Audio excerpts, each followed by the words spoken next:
আরামদায়ক ওয়াটারপ্রুফ চাদর, আরামদায়ক ওয়াটারপ্রুফ চাদর। কেন বললাম আরামদায়ক ওয়াটারপ্রুফ চাদর?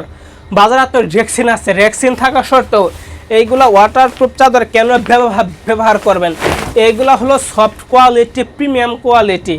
এইগুলা যে ছাতার কাপড় বা প্লাস্টিক জাতীয় তা কিন্তু না, যে এটা ছাতার কাপড় বা প্লাস্টিকের কাপড়, ওইটা ব্যবহার করলে কিন্তু ফেটে যাওয়ার সম্ভাবনা থাকে। এবং কি তো আপনার বাবু যদি বিছানায় শুয়ে থাকে, পিঠ কিন্তু ঘেমে যায়।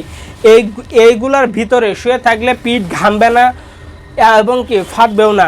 এরকম কোনো টাকা দিতে হবে না, অগ্রিম কোনো টাকা পয়সা ছাড়া পার্সেলটা চলে যাবে আপনার বাসায়। শুধু আপনার ঠিকানাটা পাঠাবেন, ঠিকানা পাঠালে কিন্তু পার্সেল চলে যাবে আপনার বাসায়। এইগুলা হলো প্রিমিয়াম কোয়ালিটির ওয়াটারপ্রুফ চাদর। এইগুলো ওয়াটারপ্রুফ চাদর কে বা কারা ব্যবহার করবে? এইগুলো ওয়াটারপ্রুফ চাদর ব্যবহার করবে যাদের ঘরে ছোটো ছেলেমেয়ে আছে, বৃদ্ধ পিতা মাতা আছে, বিছানায় সাহিত্য বিছানায় পড়তে পায়খানা করে বিছানা থেকে উঠতে পারে না, তাদের জন্য দিচ্ছি প্রিমিয়াম কোয়ালিটির ওয়াটারপ্রুফ চাদর। এইগুলা কিন্তু গুণগত মান কিন্তু খুবই ভালো।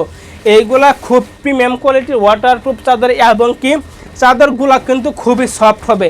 এইগুলা যে ছাতার কাপড় বা প্লাস্টিক জাতীয় কাপড় তা কিন্তু না। মাশাআল্লাহ, যে দেখতে পাচ্ছেন এই কালারটা কিন্তু খুবই চমৎকার কালার যেমন তেমন কোয়ালিটি দেখতে কিন্তু 100% ভালো হবে। আমাদের কিন্তু পুরান কাস্টমার কিন্তু ভরপুর, কারণ এই চাদরগুলা খুবই ভালো এবং কি প্রিমিয়াম কোয়ালিটি, তার জন্য কিন্তু পুরাতন কাস্টমার ভরপুর।